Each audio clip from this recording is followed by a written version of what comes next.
Ja, det godt at vi kunne komme sammen og minnes Herren. Det er det vi gjør. Vi kommer ikke sammen om minnene. Så det vi avgodar.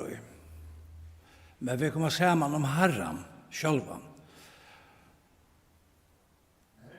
Om Herren själva og minnes han. Ferdig her i morgen at jeg kan lytesynder at tro at det som vi hadde fram mye kvalitet her. Då jeg hadde så tøtninger mye at vi minnast og at vi ikke glemmer. Og det er just det som vi gjør her i morgen. Vi minnast. Og det som vi tar fram med mye kvalitet, Roland, og det var i samband med han minnestegen som vi kallar vår holocaust-dæveren. Hetta er at så mange mannaløy ble tungt.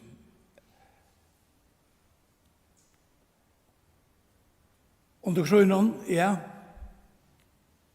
Så helt omøtelig. Og under fyrre hans var det vi, og vi kunne huske om alle arrosene som har vært kring heimen til imiska tøyer, og så er det eisne hettar her at pura avgrunda at man legger etter einare avvisar tjau eller etnisk eller en folkabølg eller etter en parte av en folk. Og dette en avværing til for en ønstakan av okkon eisne som vi som tryggvande at vi ikke avgrunda heva neka og imot menneskjon. Herren elskar i alle mennesker. Det vi ikke var så må anskående i misting og løyven og til noe helt annet, men vi tar alltid ved haushjemme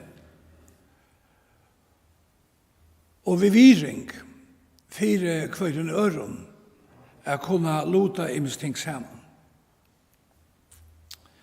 Hetta vi minnast, det så områdende for okkom tryggvande i øyne. Og hitt øyne ikke gløyma. Jeg husker om Israel. Henda bautjen, hon søve Israels, kan man sige, fra Findene og fra Abraham, og oppetter, og hon gildet han der i det, da hun som lyfte Guds til Abraham, så det ikke ferdig og gildet. Og Paulus, som var jøde, han stedfestet det, og møtja nekv om jødene, hvert hever jøden framom, nekv av atlanhått. Og da vi så hoksa om hetta følelse, vi hadde ikke hatt seg bøk. Vi hadde ikke hatt seg bøkene. Og vi hadde ikke hatt frelser. Og vi er jød. Føtter av jødeskom for eldre. Apostlene jøder som bor og hentan bådskapen ut til heimen og ikke kreg var hentan bådskap som Peter kunne sige da han var forfylter og jaktsrauer. Hvordan kunne vi lette være? Vi at tale om det som vi har sett og hørt. Men Peter var treker og tar lærersvennerne at ber hendan bådskapen ut. Tog der helt til han var bare fire tørre folk. Bare fire jødaner. Men god til lov. Han var fire atlan heimen og fire føringar og fire islendingar og fire grønlendingar og kon all tog for det ut. Men det hadde trobult vi å komme på sjur til nakkatøttene, kan man si at dette bare skulle være fire jøder. Det skulle jo åpenbering til Peter og i Kesarea. og han skulle søtja en sjøen, som sier vi han Peter, det som jeg har rønsa, skal du ikke kalla urønt. Så det ble, kan man si, startskottet til misjon og affære ut i Adenheim. Men ta jeg husker om at her vi jødene, og husker om Israel, husker om hebreere, husker om i Egyptalandet, ta og tar skulle ut herne at han har vært her i 430 år, som skriften sier, og det var ikke Abraham, og la meg si 8-30 år for langer, til rett her, at lyftet til Abraham stender framveis vid makt. Lyftet til jødanar, lyftet landet stender fram, sottmalen som Gud gjør det ved etter falske. Ans og sottmalen som Gud gjør i okkom, som en nødje sottmale. Anke menneskene. Anken kan sette han ur gilde. Du Gud har sett han ur gilde, og han verer ur gilde og i æver. Det her som hovvedkjande, hette falske, som satt i gåsens lande, og som var så hardt trangt, fikk seg bøyene, fikk en bjergingarmann i Mosesen, som forsvaret gammal, for gang vi hesa veldige oppgave å føre folk ut av Egyptalandet, og han fikk bo om hettar ved hjelp av Badjasunden Aron, som var 3 år eldre enn han. Så det var gamle menn, som sannelig ikke gjør seg for skam, og hvis man kan si så men som fylte Guds bøye, og fører ut vi følte Guds ur gåsens lande. Og så var det hendt natten, som vi leser om, og i 1. Mosebok 12, jeg skal ikke være å lese sin skrift opp, men bare si på til deg. Men hendt natten, hendt særlig av natten, da jeg følte skulle gjøre seg klart, de skulle lete seg ui, de skulle ha stav i hånd, og de skulle være klar å fære ut da bøyene kom, og fære ut av Egyptaland.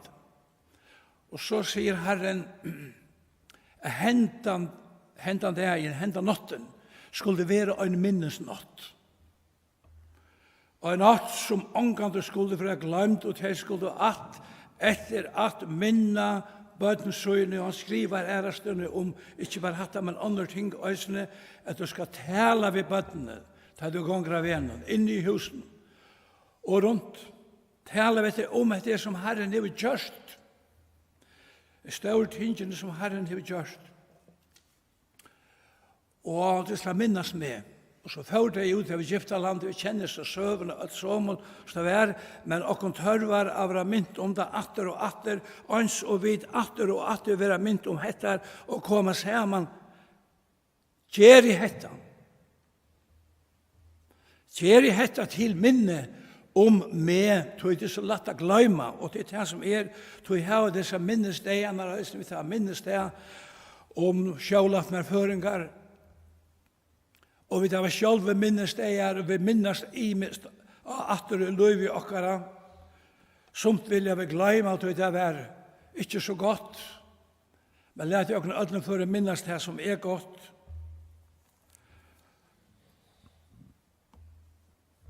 Og så lærte gjør det i Israel.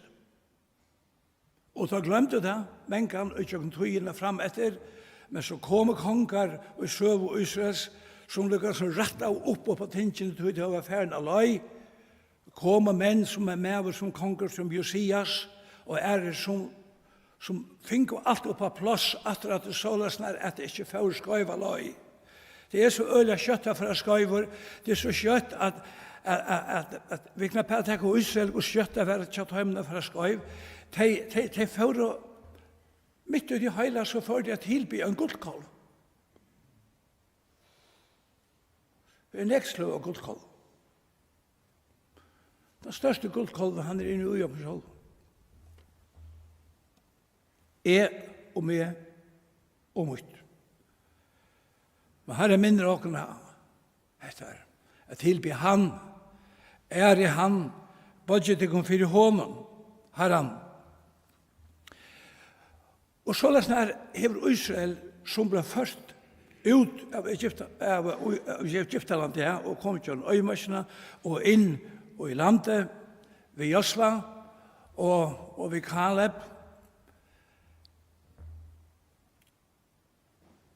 Så løsner jeg det minst til det her og båret det oppe til deg i det. Og at heitar fører utleggene. Jødene som har vært rundt om allan heimen, og nå det kommer innatur, og det seneste visste nå til at folketallet i Israel omlag 9,5 millioner folk. Her over 1,5 million, eller her løy, eller tvær araber. Men tankegang har byrja og vi omlag 600.000 folk og i 1948. Det alltid akkurat umunnartøy. Men jeg minnes 600.000 folk, jøder, som tar struttes for løyvene. Nå det kommer opp av omlag 28 millioner. Folk strømmer ur fjærløve, ur utlegdene, inn til Israel, for det eneste 8 kommer, minst hvordan jeg kommer før, røyne fylser vi, men det tusendetallet av jøden. De åpske jøder kommer at det er større bildjon innat til dette her landet. Jeg skal ikke ta som det, men det som jeg ikke sier her til det, og i utlegdene, så helt ut av postene har helt ut hendan minnestegen, har helt ut postene, og ta i der ut av påskamaltøyene, så satt det der neste år i Jerusalem. Hver der var om det var vestanfire, eller estanfire, sunnanfire, eller nordanfire, neste år i Jerusalem. Ta skola vidt, jeg var påskamaltøyene i Jerusalem. Jeg glemte vet ikke, men myntes til det at jeg skulle heim. Jeg skulle heim til landet. Heim til landet så løsner som Kristian Asald Videre skriver i stunder bøg fermen til Jerusalem. Teider stendur inne mot i Haifa og i Symbaten. Så sier han at så tostod der opp av dette. Teider sjau og fjallarøyene av Karmel kom undan. Og i Tamenen. Og så satt det der vid sutja, ikke som vidføringer sier, vid sutja land, men det satt og vid sutja landet,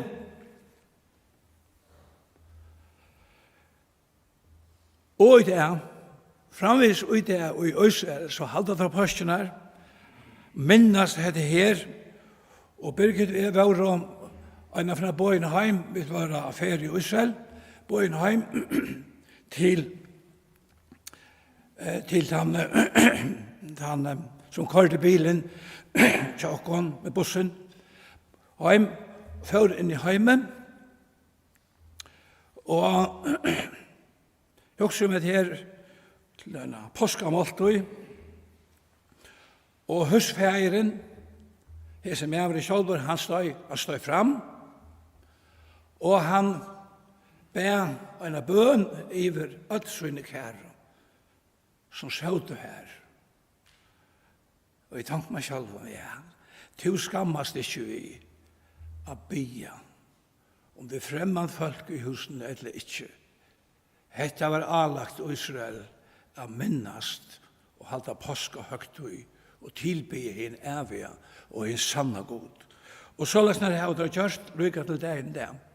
Og i utleggene, det mest til det halsan fra Øsseperkammer her stod det her, om som Israel sier, da det var i utleggene, ta i sønner hui, var herløyd, Ester Iver, gløy meg til Jerusalem, så visste ni høyre hånd min. Ikke gløy meg Jerusalem. Vit minnast, ikke Jerusalem, Men vi minnes det som hendte i Jerusalem. Hentan hendingen, ta i hin nødje sattmalen, var tidsin, og i bruk så å si, og gjør det hentet, ta Jesus, og i Lukas 22, var sauna over søgnen til søgnaste kvölden. Han var sauna over sammen med søgnen, og han var et påskalamp, sammen med høymen. Og han sier, jeg skal ikke gjøre til drekke av avvokste vintræsens for en rujtje Guds kjemur, og så stendt skriva det her at han sier at han hetta rika mot som vil giv for sikkon, gjere hetta til minne om meg, om Jesus Kristus. Og det har vi gjør i morgen. Vi minnes dette. Og jeg husker om en sang som vi har som sanger pleier å synge. Av Golgata, Herre Jesus, vær neldur krossena, og i deians struje synon, han talte spott og ha. Tvar rånsmenn vi hans sujo, her fingo daumen syn, men annar av han røpte ta, min Herre, minst til min. Herre minst okkom. Lad dere hava at Jehova at Herren myntest okkom ta i vidla og lagt. Han myntest okkom, og tog det okkara skylda at minnast han. Ta i ankra gjørst, ankra velgjer i møte okkom, så sier vi takk. Eller Augustus sier, så øya vi til å si takk. Og en gaudgjer som gjørt øyne eller øren av okkom, vi gjør det vel, og jeg minnast øyne sluka gaudgjer, og minnast han som sørsta fer mun komen og skal om deg hans å. Og ja, han hørte råp mot her, ur lunchen løster og ur lunchen løster ta vi postre standa skal, han fer at minnast med. Til lyfte, Samuels bok, kapitel 6, vers 12, her var det Samuel som hei en oppgjør et eller annet tale, et eller annet samtale ved Herren, og Samuel sette en stein og i midtelen steg Mispa og sen. Her røste han en minnestein og henta hesen steine gav han navnet Eben Eser. Hertil hever Herren hjalt okkom. Huset som vi er ui her, minner okkom just av dette sama. Herren er hjalt okkom, Herren er frelst okkom, Herren er bjerg okkom, og han er varvait okkom, og hilt okkom oppe til henda det. Ikke underfullt? Ikke var sikna? Her var ikke nekva takka for. Jo, det så visst. Herren var sikna, kvann ønstakan avdekom i Jesu navn.